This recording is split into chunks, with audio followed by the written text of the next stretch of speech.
The ongoing battle between corporate media and consumer interests is coming to a head. Chairman Martin of the U.S. Federal Communications Commission has announced plans to pass new regulations for media ownership. The most controversial of these changes would allow one company to own a local newspaper, a radio station, and a TV network in any of America's 20 largest media markets. After nearly 2 years of deliberation and 10 official studies later, Chairman Martin has allowed only 19 working days between releasing his proposal and the scheduled vote on December 18th. Many are outraged by this sudden rush to judgment and allege that Martin is bending under corporate pressure. The chairman of the FCC was unavailable for comment. We spoke with FCC Commissioner Jonathan Adelstein and Craig Aaron of the Free Press. Well, we're hearing regularly from big companies like Tribune that's looking for a merger. We hear from Media General. We hear from a lot of the existing companies that control a lot of outlets that they would like to own even more.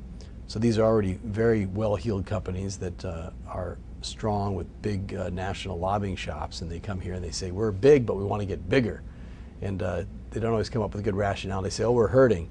But you look at the newspaper industry, they used to make 30% profit margins, and now they're down to 19%, and they're in full panic mode.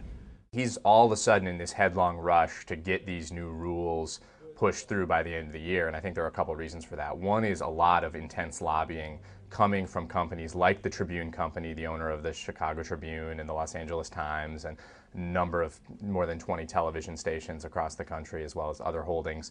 They've just sold the company to a Chicago real estate mogul named Sam Zell, and in order for the deal to go through, they want to know what the rules are going to be, because they've been operating under waivers in a bunch of markets, including LA and New York, where those don't come with the deal. You know, the deal, some of the properties were grandfathered in, some of them were supposed to be temporary waivers. The Tribune wants them to be made permanent so that they can own both television stations and the major daily newspaper in some of the biggest markets in the country. So they're pushing for that to get done by the end of the year.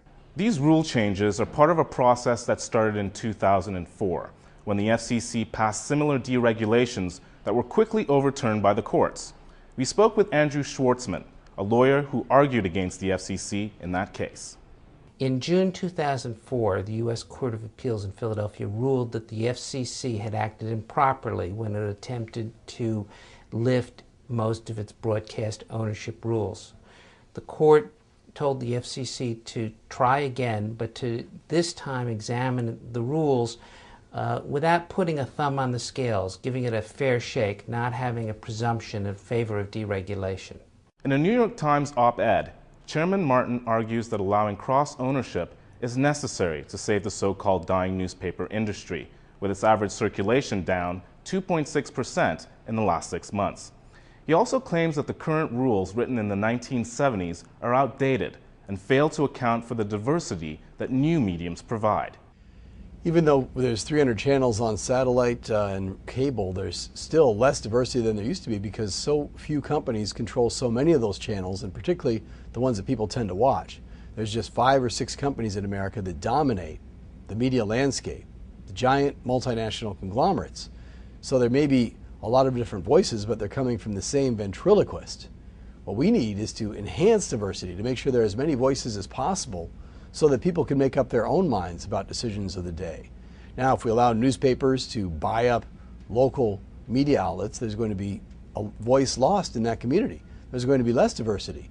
In 2003, over 3 million people voiced their dissent to allowing media consolidation. Today, public opinion is still overwhelmingly against deregulation. Well, when it comes to average citizens, you know, they're saying, no, stop. We think big media is already big enough. We want more local media. We want more diversity in our media, and we want more media choices. That's what the public wants. And if you go to these public hearings across the country, I've been to a number of them, you know, people are lining up. You know, it's a rainy Tuesday night, and people are showing up, hundreds and hundreds of people. And again, 90%, 95% of the comments that you're hearing from the public say, stop. We don't want to see these handful of companies get even more powerful. And everywhere we go, in cities and towns across America, we hear repeatedly that more consolidation is not in their interest. They don't think it's in their interest. They don't think having fewer owners control more outlets is a good idea.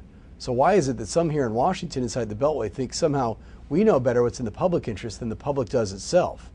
Analysts expect the FCC to pass these new rules, but heavy public pressure might lead Congress to take matters into its own hands. This week, the Senate is scheduled to vote on a proposal that will require another 90 days of deliberation on the FCC's new rules. The real question now is how much has changed since 2003, when deregulation of media ownership was rejected by both Congress and the courts. We're hearing signs from Congress on a bipartisan basis that they will veto anything the FCC tries to do to allow further consolidation.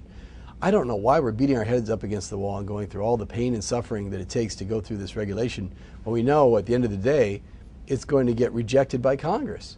And it leads you to this moment of, well, why is this happening? Since news of Chairman Martin's secret plan is leaked, there's a whole lot of energy, and that this may actually blow up in his face. I mean, we've seen, just a few days ago, Senator Byron Dorgan, a Democrat from North Dakota, Senator Trent Lott, a Republican from Mississippi. They don't agree on much, but they went and they had a press conference and they said, if you do this and you don't listen to the public, if you do this and you don't complete the research you're supposed to have done, we're going to introduce a resolution to throw out whatever you do.